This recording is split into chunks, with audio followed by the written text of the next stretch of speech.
Well, next we're going to move. I'm sorry, we've got to wrap up and get into the panel, the first panel first. So I'd like to introduce Renu, who's going to be the moderator for the first panel. And let me tell you a little bit about Renu. Okay. Renu is Vice President of HR at Tata Communications. She's Global Head for Compensation and Benefits and also Talent Acquisition. She also has 13 years of experience at Arisent, where she contributed to various verticals of HR in India and also globally. I spoke with Renu earlier today, and she told me about some work that she had done both in the United States and in Mexico with some acquisitions and building some centers down there in Mexico. The integration was highly successful. So I'm very excited to hear about compensation, as I know a number of people in the audience are. I spoke with several people before when I was having coffee earlier, and some of you have questions, so please don't hold back on those questions. I know that compensation is a hot topic, and we're all wondering what's fair market value, what we can do to bring people into our organizations, how we can retain them once we get them, what kind of rewards, things of that nature. And so our panel today is going to address some of those specifics, and please don't hesitate to ask your questions of them. Okay, Renu? Yep. Please. Thank you so much. And I would like to invite my co-panelists to be with me. Anjana, Dilip, Orko. And how you want us to be mobile here or be seated so that you stay focused? We stay focused. Morning, everyone. Thank you so much for encouraging us with that applause. So I would, so what I'll do is I'll just introduce my co-panelist, and then I'll brief as to what we have planned for this next 60 minutes. I hope that we still have 60 minutes, and we'll see how this goes. So on my right, I have Orko, and he is part of Niveo organization. I don't know how many of you have heard it. People who come from technology background, so this is a products organization. And we've been hearing, we keep reading cloud is the in thing today, right? That is what they do. And he is director Smiles and Dreams. So I'm sure he will let us know. It's a very unique thing that I came across. It's a very nice way of putting things. So we are the ones who are bringing smiles and realizing people's dream. So that's a great thing. And backing with 17 years of experience, and he's worked for brands like before Niveo, GE and MX. So welcome, Orko. We'll hear from him. On right of Orko, we have Madam Anjana, and she works for Aditya Birla Financial Services Group. 15,000 employees. She heads the rewards and benefit strategy for them. And she brings in onto the table 20 plus years of experience, and last 15 years has been core HR and compensation. And she is, by the way, she's done some software development as well. Just in case somebody is interested to see, how compensation and reward strategy can be automated. Dilip, the far right, he is heading the India and South Asia HR services practices for Visa. Before this, he was based out of UK, and he's been working on compensation reward strategies for, he calls it SEMIA. I think most of us, I'm used to hearing EMEA. He calls it, they have branched it out as SEMIA, Central Europe, Middle East, and Africa. So that is what I think we will hear some of his experiences as we go along discussing the theme of the day. So welcome. Thank you. Thank you. We all are very keen to hear from all of you. So we've been, so we were engaging as a team, and we said that what do we want to offer to the audience today? So we said, what is the theme? So the theme is, compensation strategy and how that helps drive business performance. Is there a way? Do we even think about it? It's a great theme. And I just heard from, I don't recall his name, but one of the members on the in the audience, that is HR partnering enough the business? And believe me, if it was a session on business HR partnership, I can do an 8-hour session on only that piece, right? It's a huge subject, and I think it's core and very close to each and every HR professional's heart. So that's a great opportunity, and I think to start with, if our business leaders are looking at, that partnership, I think why should we be stopping ourselves? Rather than being reactive and hearing some of these thought processes from the business, I think if we could be just proactive in saying that, okay, you know what, these are the 10 things that I can do to drive your people, practices, or strategy as you are busy driving business and earning revenue for the organization and managing profitability, blah, blah, blah, right? So I don't think that's the theme. I think next 40 minutes, 45 minutes, we are going to cover one part of it, which is reward strategy, to connect that with the performance of business. How do we still can manage and contribute to the business to drive the right behaviors that your business needs? So some of the aspects that we will cover today is, of course, connecting that theme in various aspects. So we are going to cover a few markets because Dilip brings in that experience. We are going to connect how you build the performance-based structures or performance-based pay models and still partner with business to drive the right behaviors while you keep that control. And so there is a balance, the control and the flexibility, right? So that is what something we'll hear from Anjana and Nivyo. I hope we will also be able to cover what are those unique things that you bear in mind while you are becoming global. If you are India-centric, you want to get into, for example, country A, B, C for the first time. You are trying to penetrate a new country. What is it in for you as a partner with business?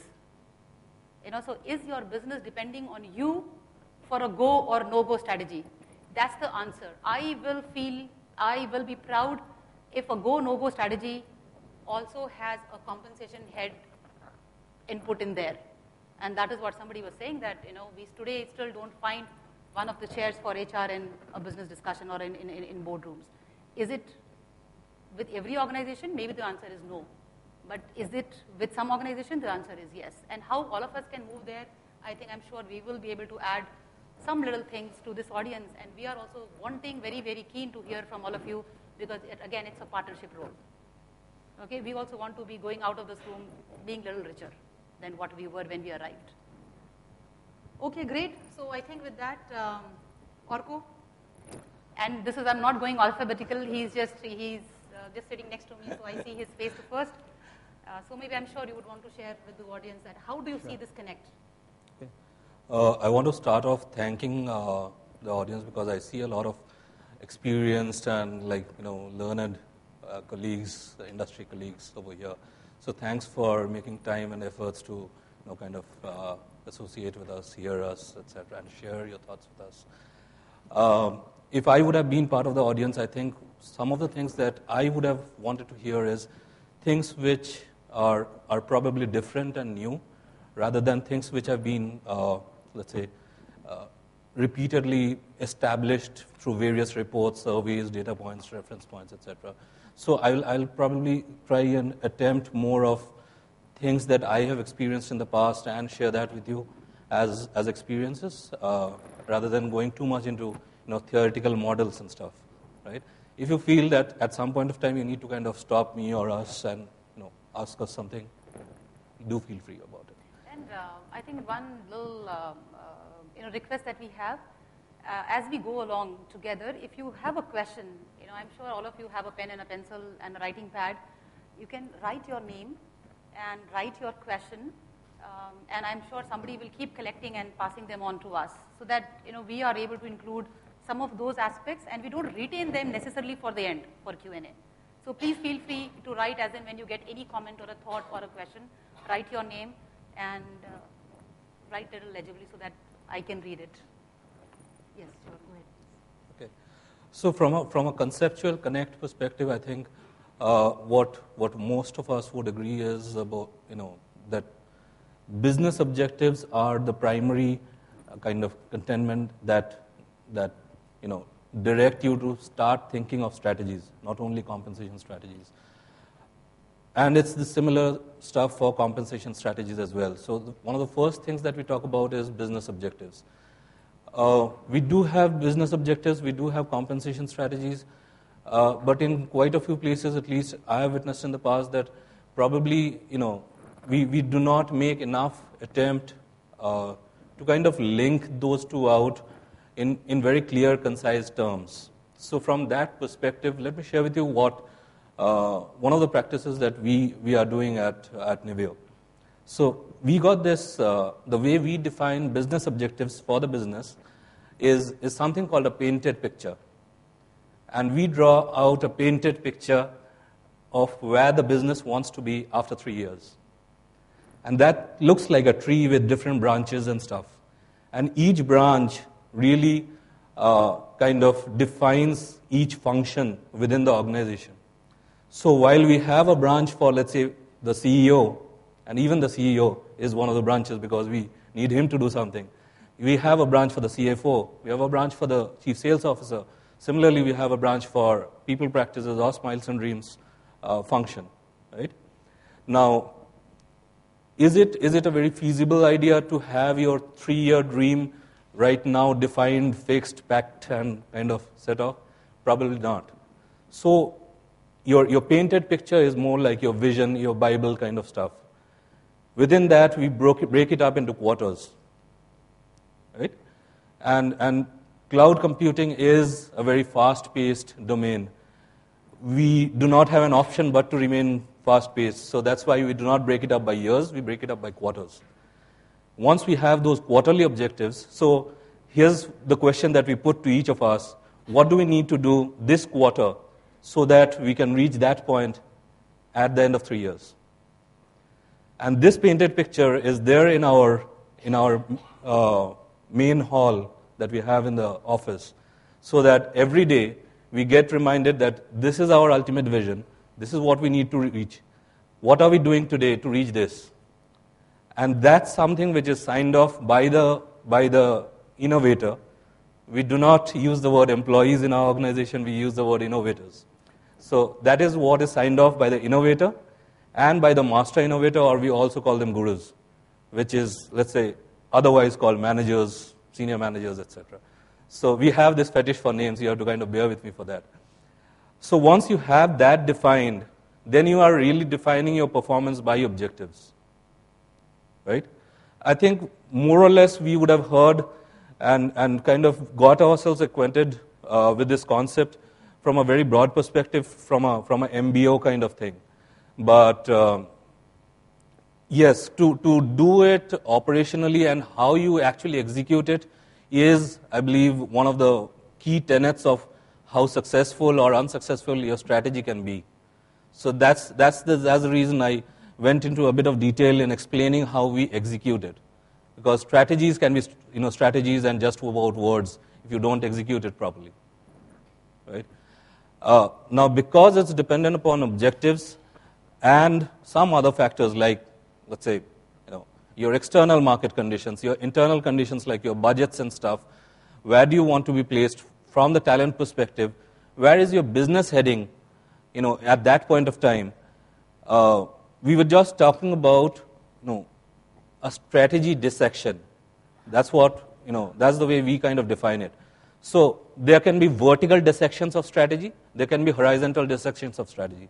When we talk about vertical dissections of strategy, for example, my comp strategy may not be the same for my, let's say, field guy and for my R&D guy. Right? So that's functional dissection. Similarly, you could have geographical dissection. You could have level-wise dissections. You could have business stage-wise dissections. Would my compensation strategy be the same for a startup phase as well as for a maturity phase of the organization? Right? So that's how we kind of address this a bit differently. And we'll probably keep talking about this in more detail as we progress. So thanks, Orko. And I think two things that I caught from him: paint a picture. And am I painting this picture in my room, or am I proactively going ahead, talking to my business leader, and he called them innovators, and then saying, okay, if that is your business vision, this is my people vision. And as much as I am partnering with you, I am seeking that partnership, the reverse partnership, so that we make that happen. and I think this is what I heard when some of the audience were raising that as a, gap in that partnership. So thanks. I think that's well said. Anjana, over to you. And I think she has done some good work in, connecting the performance piece. So how do you still structure your compensation or reward strategy for people so that it drives people performance, and of course, ultimately that is driving business performance, right? So, yeah, over to you, Anjana. Thank you, Renu. Thank you, Arko. In my experience of the last 10 years specifically where I've been doing COM, it's been with the financial services businesses. I was with Citibank earlier, now with Aditya Birla Financial Services. So it was always pay before 2007. And after that, it was performance-linked pay. So that's the difference that I have seen emerge over the last 10 years. Being in a services business for us, the strategy primarily emanates from hiring the right talent for the role. Because it's all about people. I mean, our people costs are close to 60 to 70% of our OPEX. Now, given that it's such a high number, there is a sharp focus on the costs because that is it. I mean, there's nothing else we can control. So we have to be very careful in attracting the right talent first. And once you attract it and have made the investment for them, then what do we do about the retention? How do we retain talent? And how do we link it again for pay for performance? Because the pay phase got over somewhere in 2007, 2008, before the meltdown. Then we all got sleepless nights after that how do we just start showing an ROI for a talent which is there in the company. So we have worked on a very strong pay for performance linkage model. And after the pay for performance linkage, then we come to the delivery, because it's not just enough to create a framework if you're not able to communicate it, if you're not able to execute it well. We have been fairly successful, I would say, in my current organization, where our variable pay plans are very well articulated. They're quite heavily metricized. So in fact, we call it as hyper-measurement. But it is working. It is working because over the last 4 years, when we have seen a trend line analysis, how the organization has actually performed and how we have paid out to our employees, whether they are high performers or whose performance may need some attention, it has showing a very good correlation about that. So that's it. The delivery is something that we need to constantly work upon, because if you're not able to communicate to the employees well and make sure they understand what they're getting in for, attraction then becomes a challenge, because it's a word of mouth thing. That you go in there, what they promise, if you do well, you will get the monies, and that's where it is. So we'll discuss it a little more in detail later. Yeah. That's where it is. And we're just trying to build some of the aspects, and I'm sure we will go into details, and we will make it a dialogue soon after this. So bear these themes in mind, and we don't want to restrict the audience. If you have something beyond the theme, feel free, okay, as much as the time allows. So connecting the same thread, I think I would like Dilip to share something, because he's worked in those regions, and as Orko was talking about segmenting, and I think let us hear the segmentation that he has experienced while forming the strategy in different countries, and as far as Africa, and then MENA and Europe. Sure. As much as you talk about India, don't leave that behind. Yeah. First of all, thank you all for giving me the opportunity to talk. I'd echo everyone's thought of pleasure to be here in front of a pool of great talented HR professionals. It's my first time in India in terms of such a panel discussion. I've attended a few other interactions, more of CEO interactions, but being the first in India. And a special thanks to Vikas because he was the one who invited me to be a panelist. And for my surprise, day before yesterday, I came to know that the moderator is Renu.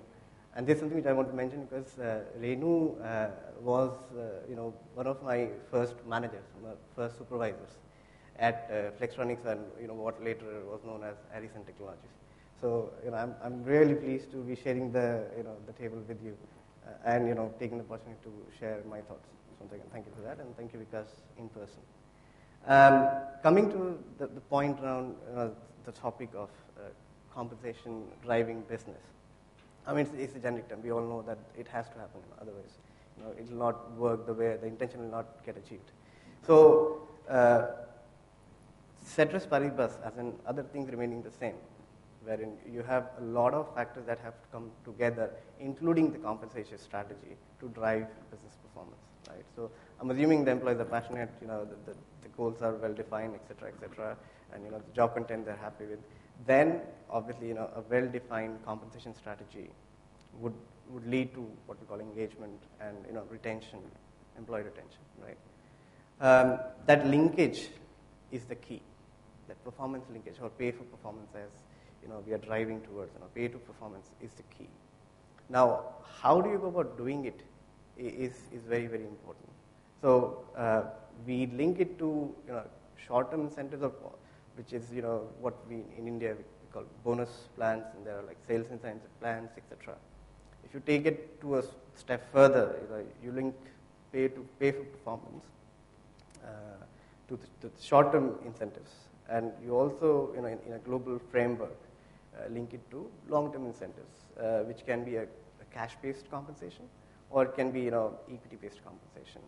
And equity can, depending on where the organizations are listed, it can be performance shares, performance stock, phantom in certain cases, or restricted stock with performance-based restrictions, etc. And I'll build on this theme in terms of how can we go about linking that in an India scenario and at a global scenario, and what we have done, not just at Visa, but across different organizations that I've worked with. And I'll build on this in the due course of time. But the point is, it has to be linked, and it has to be linked strongly. And the most important part, what Anjana mentioned, education, that link has to be visible. Many times that link is, for whatever reasons, people know, yes, I have entered the goal in the performance management system, and it's linked.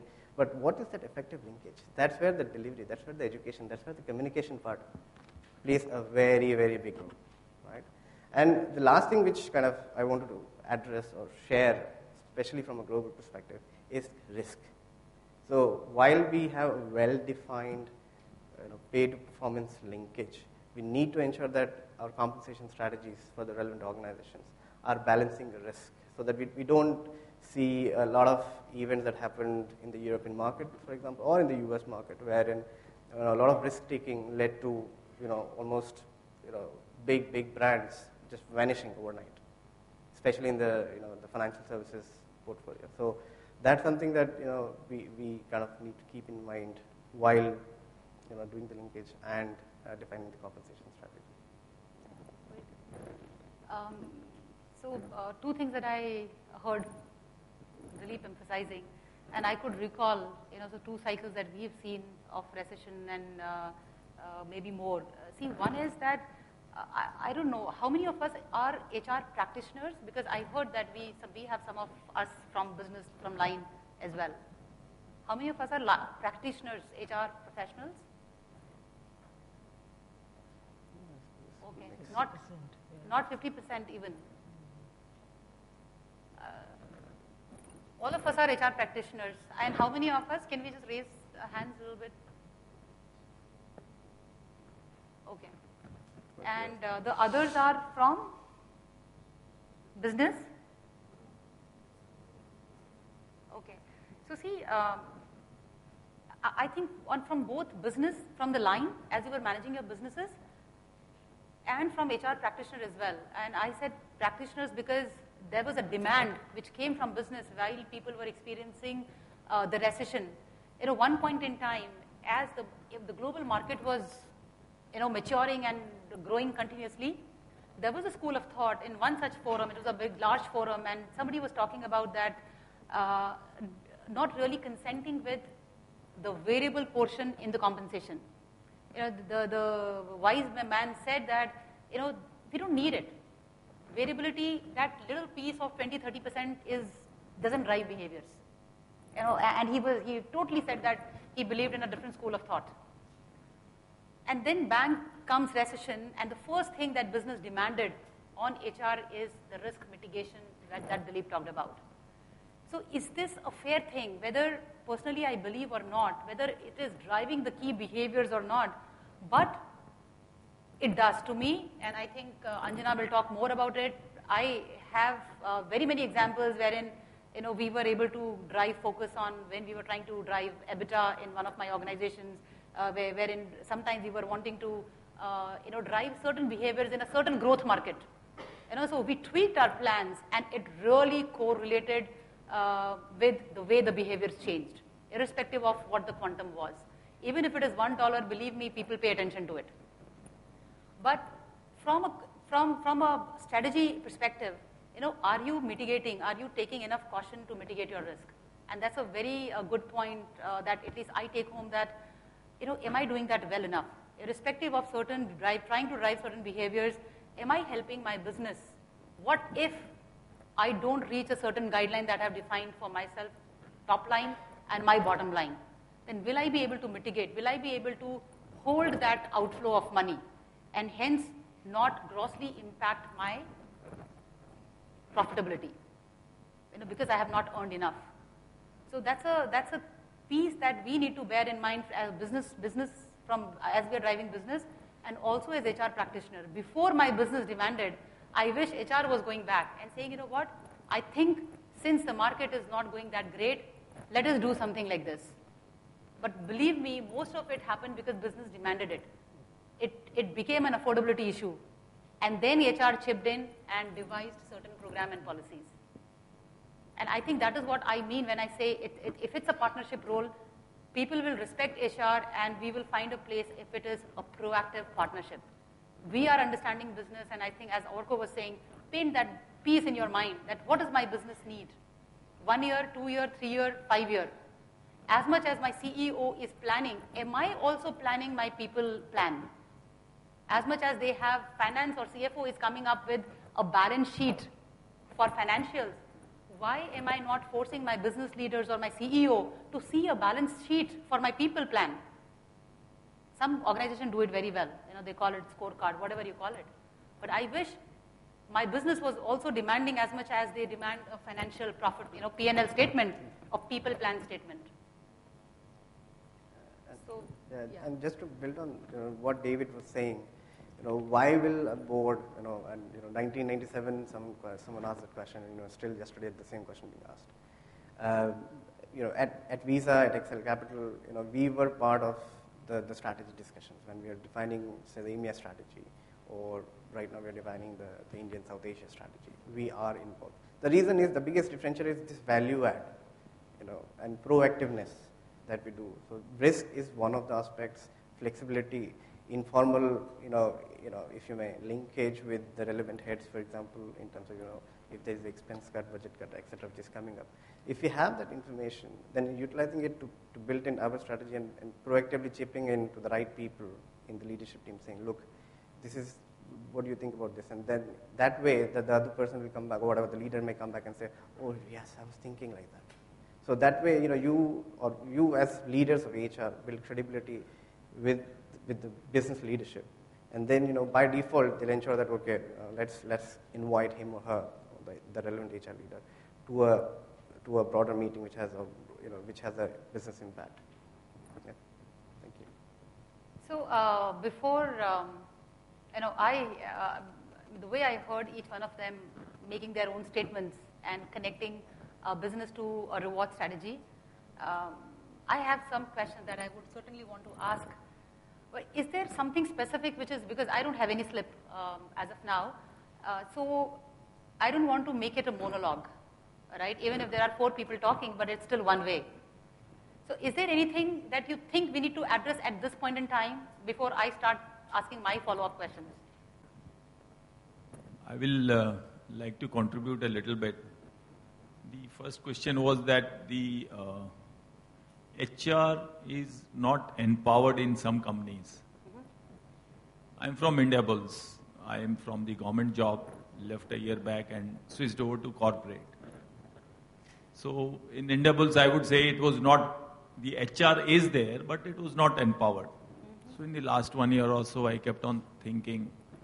My lower down staff also kept on saying that the operations people don't listen, or they dictate terms to us and those things. So slowly I thought, let me empower the HR and how to go about it. So it is just an experience which I want to share. The how to empower. Either person should be powerful or he should be a nuisance.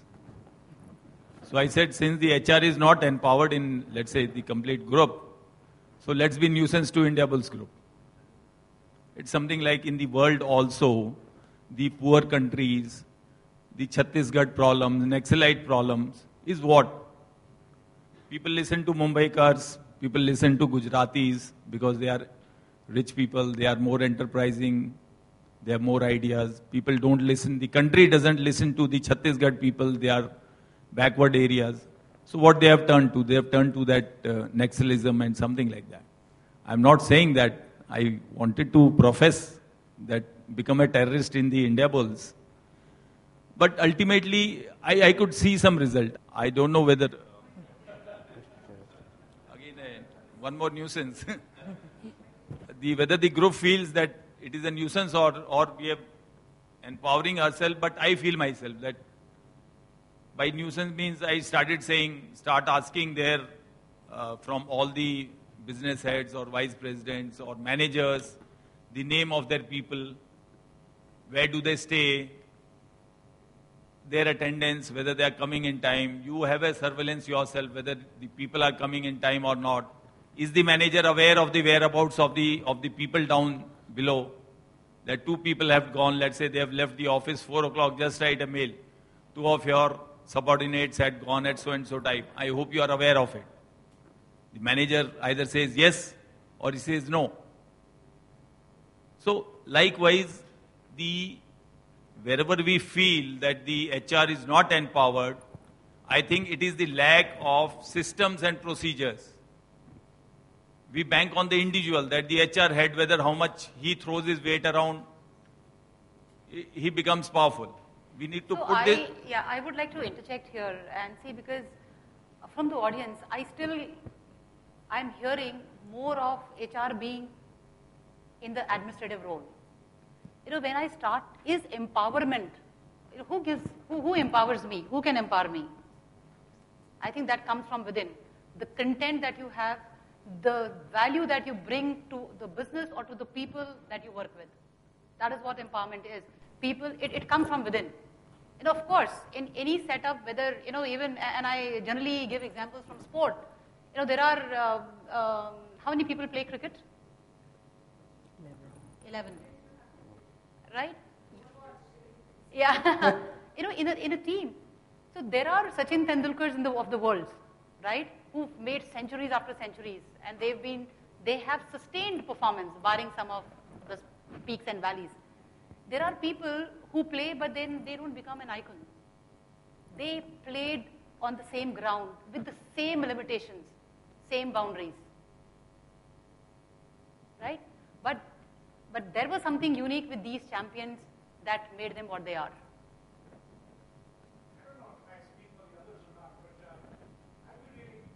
We talked a lot about HR as business partner yesterday. You all are an august group of compensation experts. So if we could pick your brain on more compensation-related topics in the limited time we have with you today, that would be really helpful. Yes. Thank you. Thank you so much for bringing the focus back. And I have some good questions here on compensation. Okay? So, Swati wants to ask, how do we devise compensation and reward for startups? Okay? Swati. So there she is, and she has this question. Is this a question that we need to answer right now? Is the audience okay? All right. Okay. So, you want to address also? Yeah, sure. So, as we were talking about strategy dissection, right? And we also have this like standard tagline called, compensation strategies for attracting, motivating, and retaining talent. As a HR practitioner, I am personally of the opinion that they are different strategies, right? In a startup stage, your key business driver or your business objective is to attract talent. You rarely are thinking of, getting like whether I am going to be able to retain this guy for 7 years or not. You're first trying to think of how do I fill my positions, right? So then it's your compensation strategy for attracting talent which comes more into the limelight than a compensation strategy for, let's say, retaining talent. As far as motivating talent is concerned, if the person or if the people that you're hiring, are into the job market and they are approaching you for a job, that means that there was something in your job posting which anyways motivated them. So unless, we do something to kind of demotivate them, they are a motivated lot still. It may happen that there are incidents in the future by which they get demotivated subsequently, but right now the need, therefore, is not motivation. So the need is attraction. And for that, you need to have your positioning correct in terms of a comp strategy, that how does the person in the market look at me as a workplace where he feels that I am like a cut above the rest, or this should be my preferred workplace. So that's how startup comp strategies, in my opinion, should kind of focus on. Does that answer?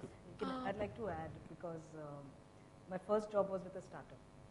So I joined that company, and I think I learned, so I joined the company as a software developer, but I think comp was fairly, I understood what a comp strategy was like for startups. Not a brand, nothing. So I just joined because I liked the proposition of joining a company which was going to do something new and make it. But how does the person attract and even ensure that the person stays on? So what I got was a very good fixed comp, which was little more than what the market was paying, because the company needed to hire and get good talent. So the basic thing is I got a good fixed comp, so I wouldn't just jump ship immediately. I got excellent quality of work, because the kind of work that was given to me, it added. So I would say the comp strategy was more about what is the kind of work that the person is going to be able to experience so that the person doesn't need to go out. We had our annual bonuses. So the company was, of course, struggling to make money in the first few years because there was a lot more investments. So fixed comp was the only thing that was, they wanted to invest in. So our annual bonus was actually deferred. 50% here, 50% next year if we met some of the targets. And I'm talking about this was something in practice about 20 years back. So it was really creative at that time. And then, of course, they wanted to make sure that we stood for the long term for the company. So there was a grand LTIP plan in place, which was upfront told to us that you will get an ESOP or a grant. So what happened is that for the next 4 years, there was nothing. I just take my paycheck every month home. I get 50% of my bonus this year, 50% for the next year, which was deferred to the next year because we were struggling with money. But we worked, and the team, I joined there as a 4th employee, and in year 4, we were close to 300 plus employees. And that was the strategy. So I'm saying, we have to be creative about what is it that you want to be able to give at that point of time to meet your needs. And long-term incentive plans really work well with a startup because you can't give much. You don't have the money to be able to pay out from your current expenses. And, it is not only about startups. Sometimes it is, as an entity I'm starting up now, sometimes it's an offshoot of your business. Yeah. So you are a sustained business, but now you are trying to penetrate either a new market or a new segment in terms of technology, right? So treat that also as your pilot business, as your startup. And I think the way Anjana defined it, in my experience, that is what we were cutting out for a new domain. And we had, so of course every organization has their own positioning. And we said, if this is the pilot, we are trying to make a pilot team. So go beyond, what will happen in the first year. Go beyond what will happen in the second year or the third year. For example, when a business head makes a P&L, for a new business, they at least make it a 5-year plan. And they also talk about when will there be a break-even. All right? So when I'm making my comp strategy, I should go to business, and that is what we did. We said, okay, in the first year, you are building a pilot team. This is the team which will decide whether this plan is successful or not successful. Even if it's a CAPEX heavy organization, there are 2 types. One is CAPEX heavy, other is products. Products is more of research. There is other type which is people intensive. Your BPOs, your software industry, outsourcing, financial, people intensive. In each one of these, even if it is CAPEX heavy, even if your 20% of your cost is people, if the people weren't there, I don't think there is an entity, right? So if you define that well and if you say, okay, in my first year, this is going to be your cost structure from a people perspective, by the time you reach your 3rd year, we will balance it out based on our regular comp philosophy, which is pegged at my ability to attract and retain. That works. We were working for a new business, and several years back for a new country. And believe me, we framed, if business was making a 3-year business plan, we made 3-year people plan. That is what works. And of course, you need to be aggressive initially, and as it comes into a maturity stage or a sustainable stage, then you try and peg, because then it is no more a niche. If I may just add to that theme of startups, we looked at India-specific examples, and Renew started building up. The company existed, but you are going to a new market. So how to define a compensation strategy in that market? That's what I'll try and address. So very recently, in the last 3-4 years, we opened a few offices in Africa, in North Africa. The starting point, and I may sound a bit theoretical, so please pardon me for that, but the starting point is the business strategy, a clear understanding of what the business plan is. 3 to 5 year plan, generally being prepared in majority of our organizations are doing. Once we have that clearly understood in place, in partnership with business, we form what we call the people plan. So this is what we want to achieve. We are at zero. We want to achieve a revenue of X million in the next 3-year time frame, 1 year, 2 year, and 3 years as it builds up. What are the type of people that we'll need, and when this says type, it's not just defining the levels that we need the head of this and this, also the attributes. So this business plan helps us create what we call the people plan, right? Now when we know what type of people are needed, at what levels on an average, we will not define very grades and whatever it is, but we have an understanding of, this is what we need to hire or need to plan for. Basis that, we designed or whatever, we customized our compensation strategy. Right? And overall, we call it a reward strategy because compensation alone, within itself is, again, it will restrict a lot because there are countries where mature countries, for example, where benefits play a big role, whereas in emerging markets like Africa, cash is king. So while deriving it or while thinking of the compensation strategy, if you may, there are 3 broad factors that came into my mind at least. One was alignment to the market. Then that's where you look at all the external factors like inflation and labor market, not labor market, etc. Like you have India and China and other markets. The second one is aligning to the business strategy, and that's where the people management or the people plan aspects came into picture. And the third one is your compensation strategy should be flexible enough to adhere to any local requirements, or which are statutory/regulatory in nature. So with these 3 broad aspects, if you keep these 3 aspects in mind, you can try and define your compensation strategy, which can be from say a positioning perspective. I'm just drilling it down and linking it to the wider topic that we have. Is you can go for a differential positioning. So what Arko and Renu touched about, in terms of that differential positioning can be function specific or location specific. If you are in Lagos, where from airport to the city you'll be escorted by 4 armed guards, for example. Labor, the right labor is the biggest priority.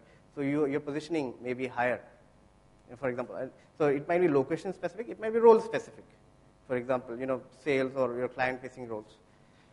The other aspect, in terms of what you look at is, differential focus. So differential positioning is purely from a comp perspective. Differential focus from the market that you're in. So if you are in an emerging market, and I'll quote say Africa as a continent or Russia, cash is king. So you focus more on, bringing in the right talent and retaining it, focusing on the cash compensation part on an average. You can form short-term incentive plans, for example. You can define them, for example. You can have deferred cash compensation plans, but again, for a 2-year or a 3-year time frame. But other markets, say, for example, and which might be a new market for the startups, if you may, markets like UK, or various European markets, I'll just quote, UK and Sweden being one, where the maximum marginal tax rate is around 50%, and it's around 58% in Sweden. So what you earn, 50% is already gone. So in those markets, just cash is king doesn't work. So there you have to differential focus more on benefits, focus more on what kind of pension plans I may have, etc., etc. And then just balance it out at the end of the day, and make your compensation philosophy basis those 3 points. You may want to make those 3 points, or keep those 3 points in mind with these two tools, which is differential positioning and differential focus, to kind of define a overall reward strategy, and within that a comp strategy that works for your relevant organizations. Yeah, okay. I think I have another question, and we were talking about see, when you are a startup, and Anjana talked about that you have only so much of cash to give out, right? And here is a question, and somebody wants to ask, I don't have a name here, how do you optimize compensation? Okay, and with reference to double-digit inflation, and I'm sorry, I'm not able to read this handwriting, but how to update it? I think and I don't know whosoever wrote this question may, if I'm paraphrasing it correctly, then say that it's okay. So the essence of this question is that there is an inflation, the costs are going up, and if I have to optimize, is there a way that if I had $100 today as my increment budget, and if I have $100 even tomorrow, the inflation is double digit, how do I still make a plan that is palatable, right? But I have that constrained budget. Inflation is increasing. And so I am not wanting more dollars from my management, but I'm still able to make my people happy. Okay? So is that the question?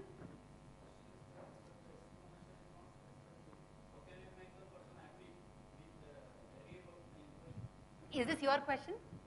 Okay, so what was your question? Have we understood it well? Yes. With reference to galloping inflation, and every day the rate of inflation is absolutely variable, the compensation package is not variable. So with reference to this peculiar situation, how can the employee remain happy? Okay. Therefore, any formula fixing compensation cannot be foolproof with reference to these variable factors which are beyond the control of virtually everyone.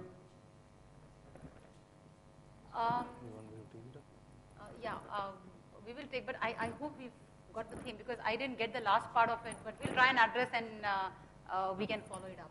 Yes. We'll initiate the conversation. If you feel that there's some portions left out, please feel free to kind of. The current position of the galloping inflation is beyond control of everyone.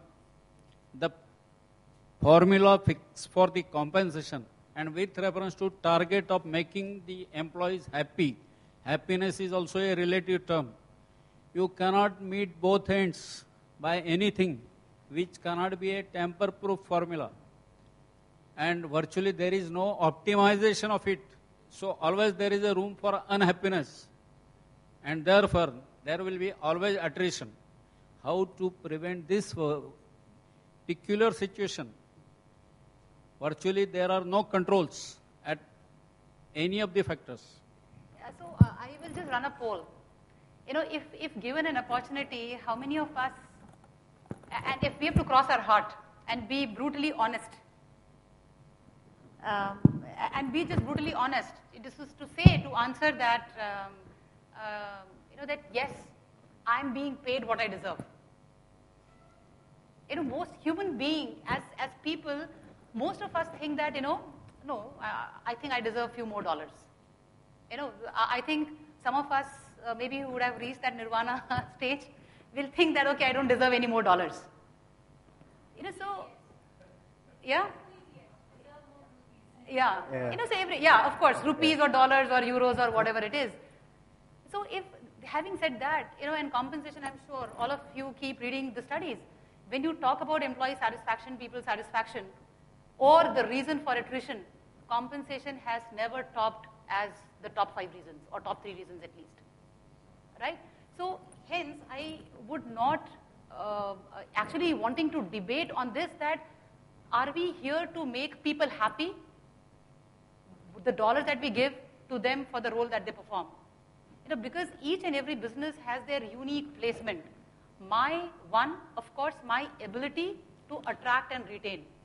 And beyond compensation, there are many other drivers that drive that attraction and retention.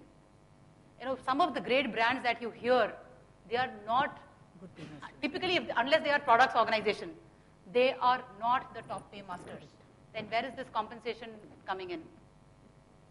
So I think if we want to restrict our discussion around how is it helping business drive performance, I think that is much more fruitful discussion than talking about satisfaction from the dollars that we pay, because that does not cause so much of impact. It could be hygiene.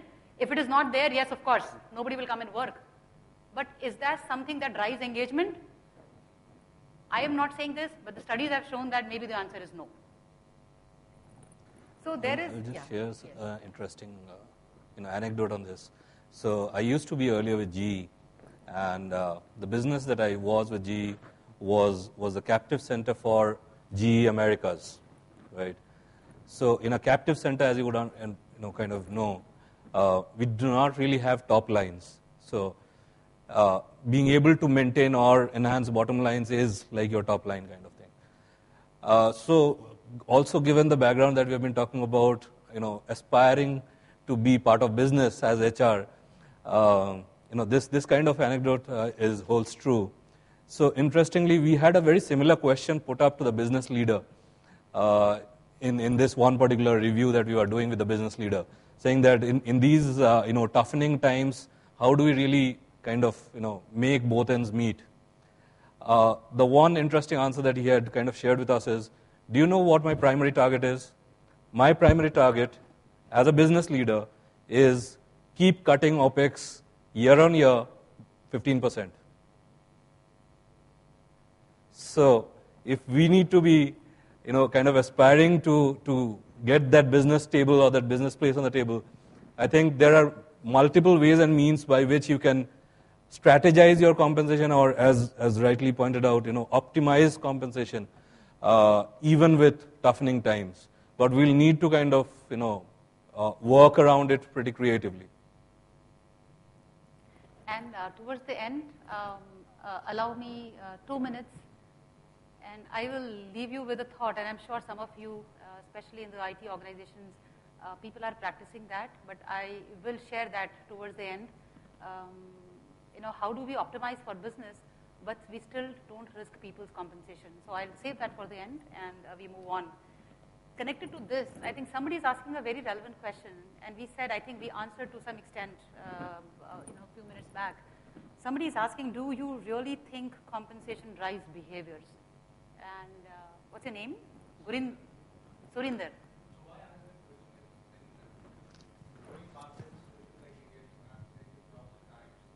Plenty of jobs at time. Then HR has practices of the length of stays are reducing, practices of sign-in bonuses, buy out the variable pay, then pay out the notice period. Do you really think you can use compensation to drive behavior, engage team members, or compensation is merely compensation for the efforts that I put in? Yeah. So I'll just ask a small clarification question. Are you talking about short-term behaviors or long-term behaviors? The variable pay is something that is more like a long term. The shortest that it is an year or a half yearly. So, but that need not necessarily